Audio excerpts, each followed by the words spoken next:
안녕하세요, 5분 임장입니다. 오늘 임장해볼 지역은 관악구의 신림동입니다. 지난 5월 28일 신림선이 개통하면서 침체되어 있었던 서울시장에서 그나마 활기를 띠던 곳이 바로 신림선이 위치한 신림동이었는데요. 오늘 알아볼 신림동이 위치한 관악구는 오른쪽으로 서초로 이어지는 강남, 위로는 동작구와 영등포구, 왼쪽으로 금천구와 구로구, 아래로는 경기도의 과천과 안양이 위치해 있습니다.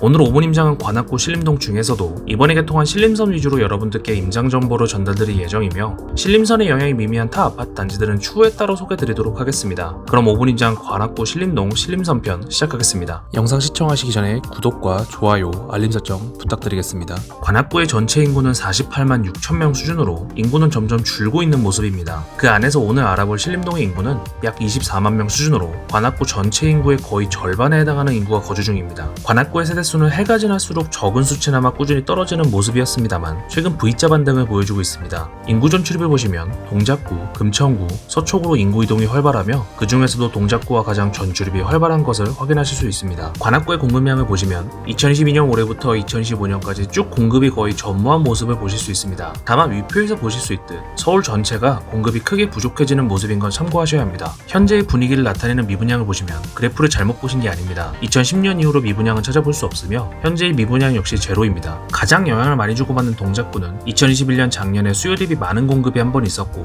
내년은 2023년에 약간의 공급, 그 이외엔 부족한 입주량을 보여주고 있습니다. 그 다음으로 금천구는 동작구와 같이 2021년 작년에 수요만큼의 공급, 그 이후로는 2025년까지 쭉 입주 공급이 없습니다. 마지막으로 더 상급지인 서초구는 2023년 꽤 많은 공급을 앞두고 있으며 그 이후로는 공급이 없습니다. 만약 투자를 염두에 두신다면 꼭 이를 감안하셔야겠습니다. 정리하자면 관악구 자체의 공급도 부족, 금천구와 서초구 역시 공급이 전반적으로 부족하다고 할 수 있으며 사실 서울 전체적으로 모두 공급이 크게 부족한 모습으로 정리할 수 있겠습니다. 신림동의 상권을 확인해 보시고요. 신림선을 기준으로 따져보자면 도림천을 따라 신림선 주위로 상권이 잘 발달되어 있습니다. 특히나 신림역 인근으로 큰 상권이 형성되어 있으며 서울대 입구역 인근도 큰 상권이 있지만 오늘은 영상 길이의 이유로 다음에 다루도록 하겠습니다. 이어서 학원가를 확인해 보시면 신림동뿐 아니라 관악구 자체적으로 가장 아쉬운 건 학원가라고 할 수 있습니다. 물론 관악구 하면 고시타운을 비롯한 학업적 분위기가 떠오르는 건 맞습니다만 초중고 학생이 다닐 만한 학원가가 부족한 것은 사실입니다.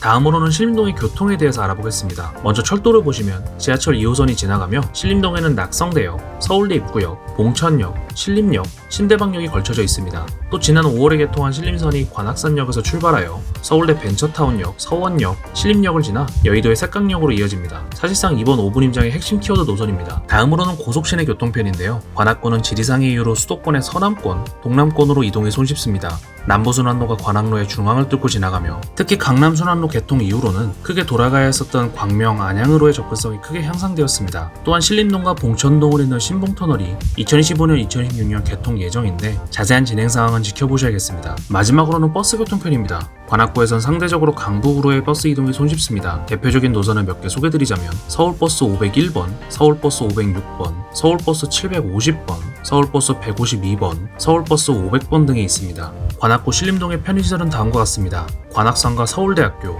장군봉 근린공원, 관악산 생태공원과 독산 자연공원, 신림역 인근의 타임스트림과 르네상스 쇼핑몰, 양지 순대타운, 롯데시네마 신림, 보라매공원과 보라매 서울대병원이 있습니다. 이제 호재를 살펴보겠습니다. 크게 세 가지로 나눠볼 텐데요. 첫 번째는 신림선 개통입니다. 신림선은 지난 5월 28일에 개통했기 때문에 호재로 다루기 적절하지 않을 수 있으나 아직 신림선의 포텐셜이 전부 발현되지 않았다고 생각하기 때문에 소개드립니다. 먼저 신림선은 서울대에서 여의도까지 최소 16분 만에 도달할 수 있는 경전철입니다. 기존 교통의 오지였던 관악구 신림동 일대에서 영등포와 여의도를 빠르게 갈 수 있는 철도이기 때문에 그 파급력은 생각보다 강력하다고 할 수 있습니다. 특히 신림선은 신림역에서 2호선, 보라매역에서 7호선, 대방역에서 1호선, 택강역에서 9호선으로 총 4개의 노선으로 환승이 가능하기 때문에 숨겨진 황금 노선으로 불리고 있습니다. 두 번째는 난곡선입니다. 첫 번째로 소개드린 경전철 신림선의 지선으로 계획된 경전철입니다. 역시 교통의 오지인 신림동의 교통 문제를 해소하기 위해서 계획됐으며 난곡로를 따라 지어질 예정으로 예상 개통 시기는 2028년입니다.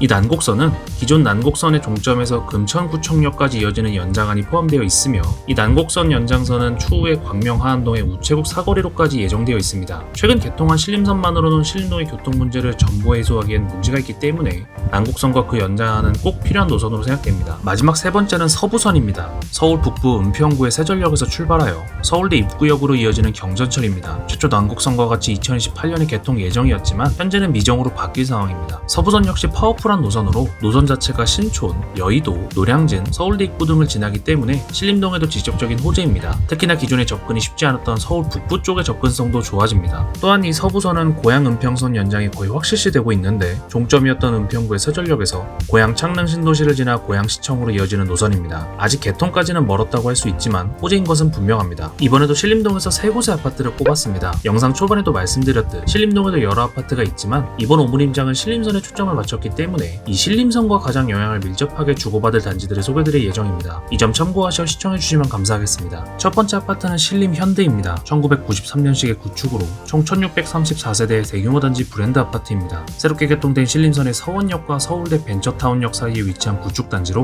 평당가는 3,200만원대입니다. 부평기준 호가는 11억에서 12억, 실거래 채업가는 10억 3천만원입니다. 단점 먼저 말씀드리자면 주변에 학교가 멀리 있습니다. 특히 초등학교가 약간 거리가 있으며 경사를 오고 가야 하기 때문에 아이에겐 쉽지 않습니다. 이외에 가장 큰 장점을 꼽자면 역시 지하철역입니다. 기존의 신림역까지 도보로 22분이 걸리던 신림현대는 이제 신림선의 개통으로 도보 10분 안쪽으로 지하철역 이용이 가능해졌습니다. 정문은 도림천을 바로 앞에 끼고 평평한 편이지만 후문은 서원역 방향으로 꽤 급한 경사가 있기 때문에 직접 임장을 가보시는 걸 추천드립니다. 연식은 오래되긴 했지만 대단지의 현대라는 브랜드 그리고 앞으로 리모델링과 같은 재정비 사업을 기대할 수 있는 연차이기 때문에 이 점도 장점이 될 수 있습니다. 또한 신림현대 밑으로도 재개발 사업지들이 있기 때문에 추후 신축들이 주변에 들어선다면 입지 자체가 더 좋아질 가능성도 큽니다. 다만 최근에 신림선 개통과 함께 호가가 많이 뛰었기 때문에 급한 마음에 덜컥 매수하는 건 주의하시기 바랍니다. 두 번째 아파트는 건영 3차입니다. 1996년식의 구축으로 총 783세대 중규모 단지 아파트입니다. 평당가는 3천만원대입니다. 부평기준 9억 5천에서 11억의 호가를 보이며 실거래 채업가는 9억 2천만원입니다. 삼성초, 삼성중을 끼고 있으며 삼성고, 신림중, 서울산업정보고도 바로 앞에 두고 있습니다. 건영 3차의 가장 큰 단점은 경사도입니다. 정문과 후문 모두 접근 시 경사를 타고 올라가야 되며 다행인 건 못 다닐 만한 경사는 아니라는 점입니다. 첫 번째 소개드린 신림현대와 같이 지하철이 주변에 없었지만 최근에 신림선이 개통하며 관악산역 초역세권 단지가 되었습니다. 이에 따라 최근 호가가 크게 급등했으며 아직은 사람들이 받아들이지 못해 거래가 많이 되고 있는 상황은 아닙니다.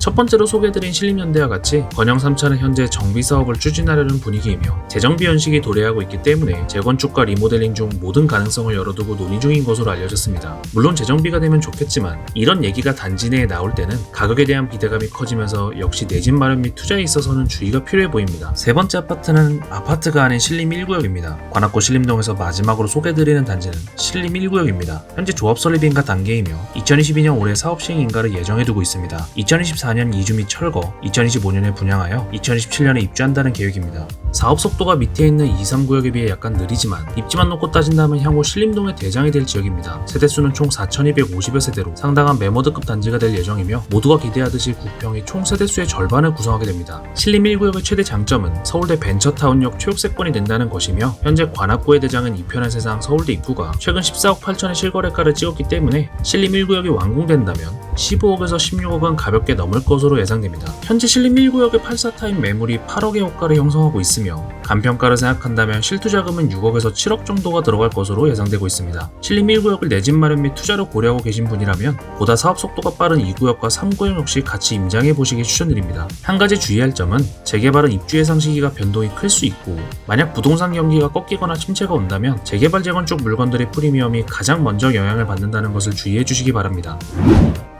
오늘은 관악구 신림동을 임장했습니다. 그 중에서도 신림동 전체를 다루기보단 최근 개통했었던 신림선을 위주로 그 신림선과 영향을 크게 주고받을 단지들 그리고 인프라를 알아봤는데요. 영상 중간에 말씀드렸듯 신림선은 경전철이라는 것 때문에 사람들의 기대가 약하지만 노선도와 환승 지점으로 보면 사람들의 기대보다는 좀 더 높은 평가를 받을 필요가 있습니다. 특히나 관악산역, 서울대 벤처타운역, 서원역 주변의 주거단지들은 완전한 교통호지에서 이제는 영등포와 여의도로의 접근성이 대폭 향상된 만큼 최근에 위 지하철역 인근 구축들의 높은 호가도 받아들여지는 모습입니다. 과연 파워풀한 철도 노선인 신림선 그리고 앞으로 개통 예정인 난곡선과 서부선의 영향을 받아 신림동이 한 단계 더 비약할 수 있을지 아니면 수도권의 침체된 부동산 시장과 함께 분위기가 꺾여버릴지 5분 임장 관악구 신림동 편을 다시 한번 꼼꼼히 시청해 보시기 바랍니다. 오늘은 관악구 신림동을 신림선 위주로 임장했습니다. 댓글로 여러분이 알고 싶은 지역을 달아주세요. 5분 임장이 5분 안에 알려드리겠습니다. 감사합니다.